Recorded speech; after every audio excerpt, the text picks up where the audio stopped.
सध्या महाराष्ट्रामध्ये आमच्या आरोग्य विभागामार्फत ज्या काही आम्हाला गाईडलाईन्स आणि सूचना आलेल्या आहेत HMPV व्हायरसच्या अनुषंगाने, त्यामध्ये आम्हाला सक्त सूचना दिलेल्या आहेत किंवा या संदर्भामध्ये लोकांमध्ये अवेअरनेस तयार करा. त्यामध्ये या व्हायरसचे जे काही लक्षणं आहेत त्याबद्दल लोकांना सांगा आणि जी काही हॉस्पिटल लेवलला ज्या काही तयारी लागतात त्याची तयारी करून घ्या, अशा सूचनांचं आम्हाला सुचवलेलं आहे. त्याप्रमाणे आम्ही तसे कार्यवाही केलेली आहे त्याच्यावरती आणि त्याचं नियोजन करतो आहोत.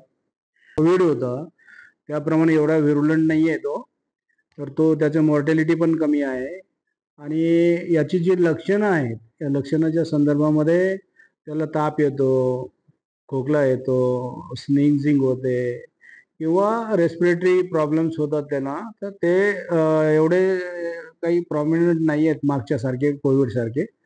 तर त्या अनुषंगाने आमच्या तयारी झालेल्या आहेत आणि आम्ही त्यांना जनतेमध्ये काय करावं, काय करू नये या संदर्भामध्येही आमच्या वरिष्ठांनी गाईडलाईन्स दिलेल्या आहेत. त्याप्रमाणे आम्ही त्या खाली पर्क्युलेट करतोय आणि त्याच्यामुळं जनतेपर्यंत ही माहिती जाईल आणि जनता स्थिर राहील यामध्ये आणि सर्व सेवा त्यांना शासन उपलब्ध करून देईल.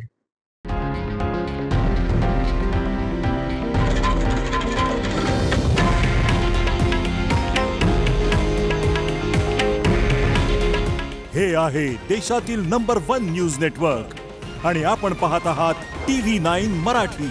काळजी तुमची, हित महाराष्ट्राचं.